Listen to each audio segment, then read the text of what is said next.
August 6, 1945, 8:15 a.m. A single bomb falls on Hiroshima and erases 70,000 people in an instant, vaporized before they can scream, turned to shadows on stone, gone in a flash hotter than the surface of the sun. The war is effectively over. Japan will surrender in 9 days. But here's what nobody talks about. Those 70,000 were the lucky ones. Because what happened to the survivors over the next 5 years, and the next 50 after that, was so horrific that instant death would have been a mercy. And it all traces back to one decision made exactly 3 years, 7 months, and 29 days earlier. A decision that seemed brilliant at the time, but would become the worst mistake in Japan's history. This is that story, and it's not for the faint of heart. December 7th, 1941, Pearl Harbor. The Japanese strike was devastating. 2,403 Americans dead, the Pacific Fleet crippled, 8 battleships damaged or destroyed. Admiral Yamamoto's plan had worked flawlessly. The United States was on its knees, and Japan had achieved what seemed impossible: total surprise, total dominance, and a 6-month window to conquer the Pacific while America rebuilt. In Tokyo, they were celebrating. Military parades filled the streets. The emperor received reports of victory after victory. But Yamamoto himself didn't celebrate. Instead, he wrote something that would prove prophetic. "I fear all we have done is to awaken a sleeping giant and fill him with a terrible resolve." Keep in mind, Japan's strategy relied on one critical assumption: that America, soft from years of peace and prosperity, would negotiate after a devastating blow, that Americans would accept Japanese dominance in Asia rather than fight a long, bloody war across the Pacific. What they didn't understand, what they couldn't understand, was that Pearl Harbor hadn't broken American will. It had crystallized it into something far more dangerous: unified rage. Within hours of Pearl Harbor, something unprecedented happened across America. Military recruitment stations were flooded. Men who had never fired a gun stood in lines that stretched for blocks. Factory workers volunteered for double shifts. Women joined assembly lines. The attack that was supposed to cripple America had instead transformed an isolationist nation into a war machine operating on pure fury. But Japan didn't see this yet. They were too busy winning. Have you ever wondered how one moment of surprise can completely reshape a nation? Could America have responded differently, or was unified rage inevitable? What lessons do you think leaders today could learn from Pearl Harbor? Drop your thoughts in the comment section below. We want to hear your perspective. The first 6 months after Pearl Harbor played out exactly as Yamamoto predicted. Japanese forces swept through the Pacific like a tsunami, unstoppable, devastating, almost unreal in its speed. Hong Kong fell on December 25, 1941. Manila fell on January 2, 1942. Singapore, Britain's impregnable fortress, surrendered on February 15th with 80,000 troops. Burma fell. The Dutch East Indies fell. By May 1942, Japan controlled an empire stretching 4,000 miles from Burma to the Gilbert Islands. They'd captured more territory in 6 months than Hitler had in 2 years. The world watched in shock. And yet, Yamamoto wasn't celebrating. Because deep down, he knew what was coming. The storm that no army, no fleet, no strategy could stop. See, while Japan was conquering islands, America was quietly, almost invisibly, doing something the Japanese military couldn't quite believe was possible. In shipyards across the United States, New York, Virginia, California, ordinary men and women were performing extraordinary feats. Sparks flew, metal groaned, and the smell of molten steel filled the air as workers hammered, welded, and raced against time. The Kaiser shipyards in Richmond could construct a Liberty ship in 42 days, then 30 days. Then, just to prove it could be done, they built one in 4 days, 15 hours, and 30 minutes, an entire cargo ship in less than a week. Japan's entire shipbuilding capacity for 1942 was 300,000 tons. America built 8 million tons. 8 million. Every night, Yamamoto's empire grew smaller in comparison without him even realizing it. But ships alone don't win wars, men do. And this is where the story twists, the part that would terrify Japan. What do you think the Soviets were about to do? Wrong country, but the principle applies. What do you think America was about to do? While Japanese strategists were plotting their next island conquest, American scientists were in secret labs, scribbling equations, running experiments, and unlocking something that would change warfare forever. A power so devastating, so unimaginable, it would make even the mightiest battleships feel powerless. The tide was turning, and Japan had no idea. So this brings us to the summer of 1942. Japan was at the height of its power. The empire of the rising sun stretched across a quarter of the globe, but there was a problem, and it wasn't the one Japanese command thought it was. They were worried about holding territory, about supply lines, about the next battle. What they didn't realize was that America wasn't planning to just fight back. America was planning to do something that had never been done in the history of warfare: industrialize death itself. Let me paint you a picture of what was happening in America in mid-1942. In Oak Ridge, Tennessee, a city that didn't exist a year ago, was now home to 75,000 workers. Most of them didn't know what they were building. Women calibrated instruments measuring uranium enrichment without knowing what uranium was. Men assembled components for electromagnetic separators without understanding what they separated.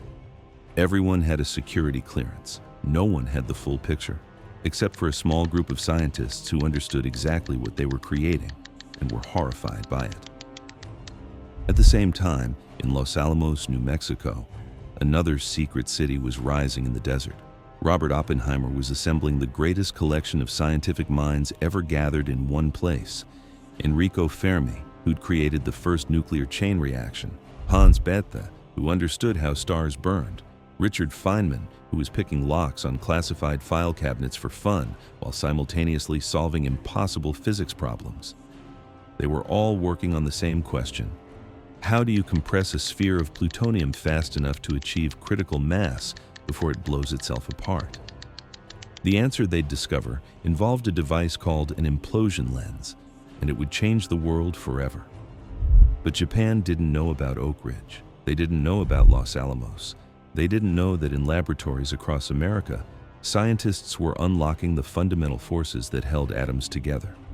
What they did know was that they'd started a war with a nation that had 10 times their industrial capacity, 5 times their population, and absolutely no interest in negotiating. And you think that was their biggest problem? Listen to this. June 4th, 1942, the Battle of Midway. This is when Japan's 6-month winning streak shattered like glass. Yamamoto had planned another decisive blow, this time targeting Midway Island to draw out and destroy what remained of America's Pacific Fleet. The plan was complex, involving multiple carrier groups, feints, and a massive invasion force. It should have worked. Japan had 4 fleet carriers: Akagi, Kaga, Soryu, and Hiryu, the best carrier pilots in the world, and the element of surprise. Except they didn't have surprise.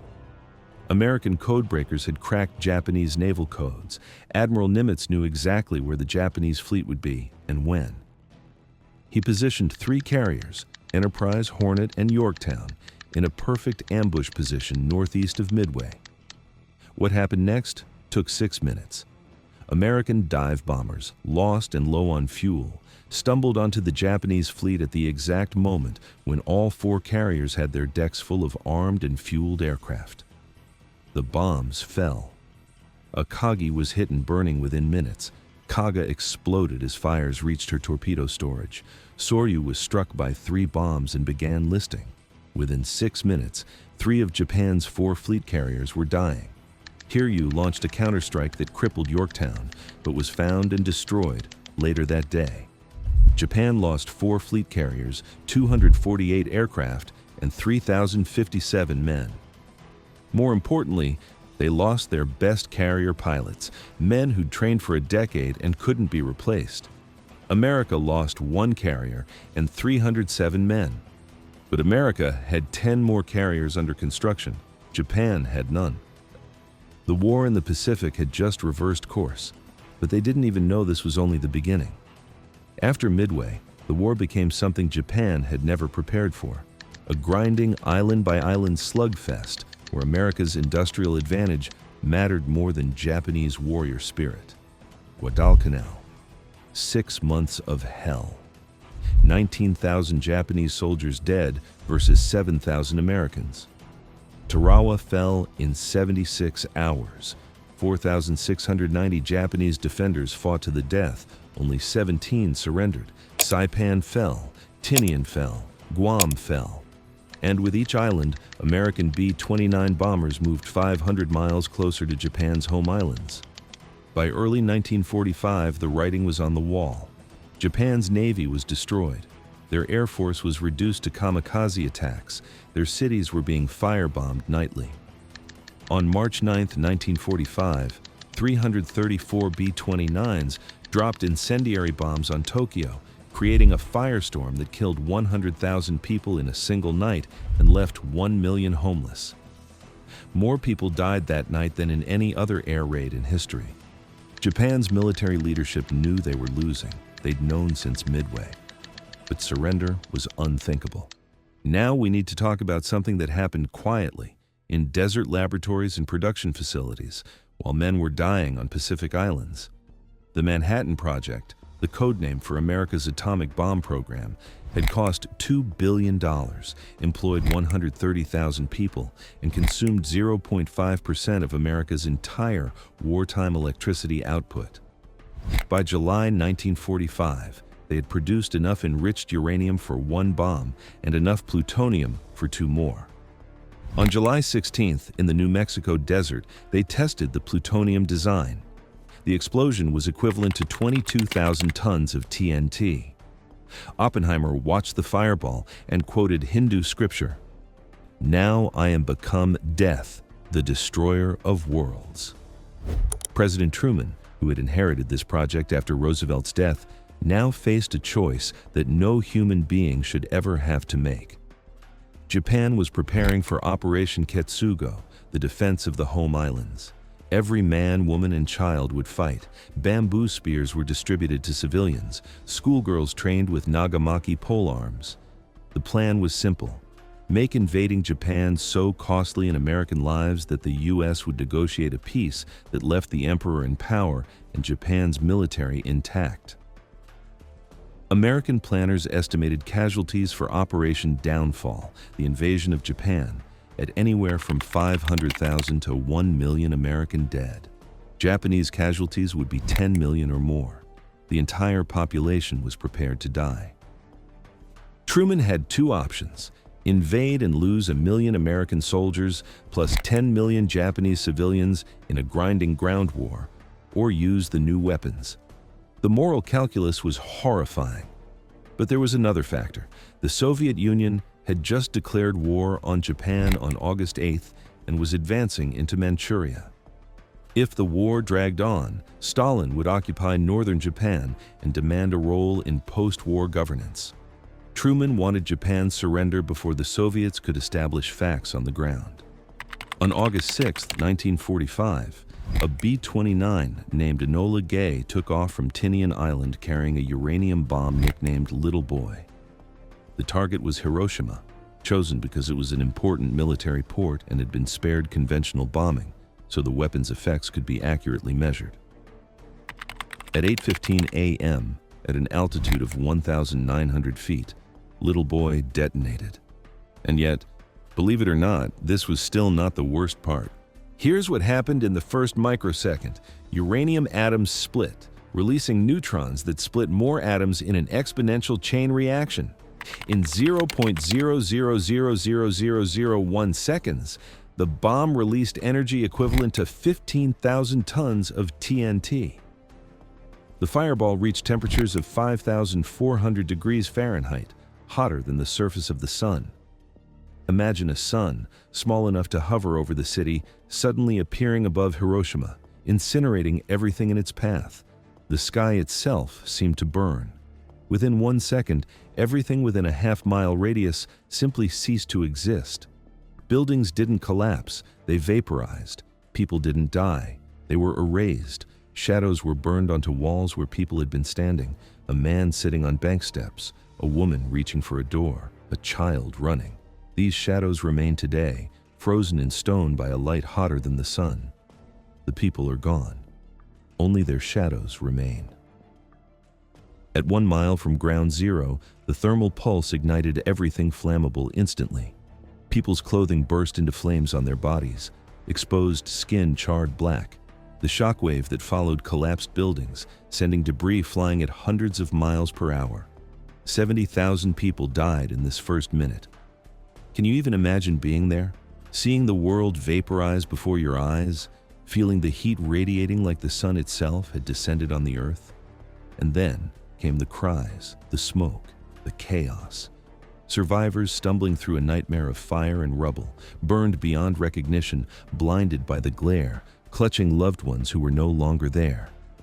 For those who survived, there was no mercy, no relief, only the aftermath of a world remade in a single instant.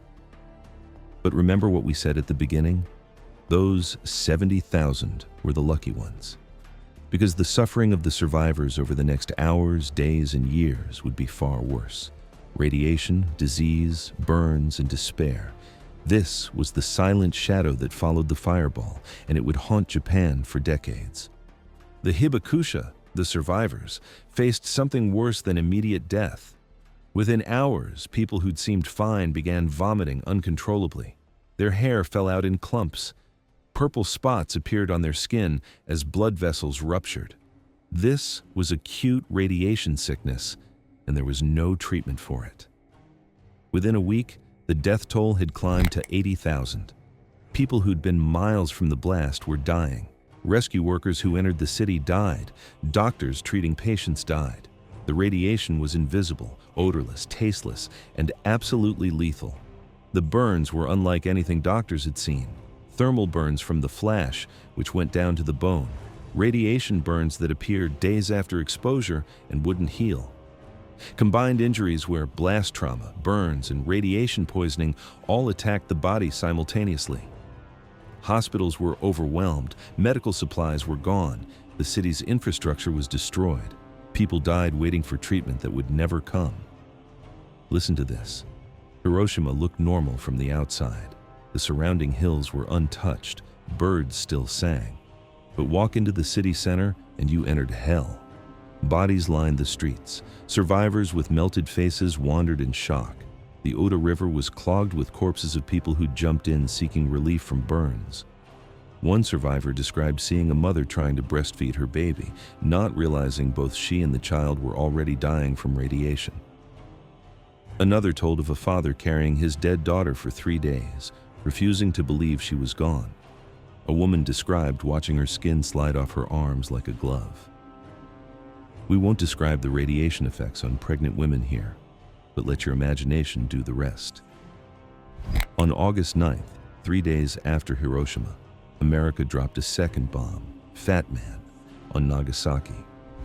Another 40,000 dead instantly. Another 40,000 would die slowly. Japan's military leadership still wanted to fight on. It took Emperor Hirohito's personal intervention to force surrender. On August 15, 1945, the Emperor's voice was broadcast across Japan for the first time in history. People had never heard him speak. Many prostrated themselves on the ground. He announced Japan's surrender, using language so formal and archaic that many listeners didn't understand what he'd said. When they did understand, some committed suicide rather than live with the dishonor. The war was over. 3 years, 8 months, and 8 days after Pearl Harbor. But for the Hibakusha, the nightmare had just begun. By 1950, the death toll in Hiroshima had reached 200,000, Nagasaki, 140,000. These weren't immediate deaths. These were people who'd survived the initial blast, only to die slowly over 5 years from cancers, organ failure, and immune system collapse. In the decades after the war, many Hibakusha kept their status secret, Women couldn't find husbands, men couldn't find work. Children were bullied, the shame of survival mixed with the horror of what they'd endured. Some survivors said the bomb fell twice, once in 1945, and again every day after as they lived with the consequences. They developed leukemia at rates 50 times higher than normal. Thyroid cancer, breast cancer, lung cancer, tumors that appeared 10, 20, 30 years after the blast. Their children were born with heart defects, with missing limbs, with chromosomal abnormalities that doctors had never seen before. The radiation had rewritten their DNA, and those changes passed to the next generation and the next. The survivors carried radioactive isotopes in their bones, cesium-137, strontium-90, that would decay for decades, irradiating them from the inside out. Their bodies became their own executioners, killing them slowly, one cell at a time. Japan didn't just lose the war, they paid a price that echoes through generations. Their regret came in waves, first the flash, then the fire, then the slow death of radiation, then the shame of survival, then the mutations passed to children who weren't even born yet.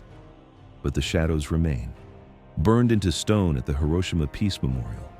Permanent silhouettes of people who were vaporized, a man on bank steps, a woman at a door, a child mid-run. They're still there, still waiting, still warning.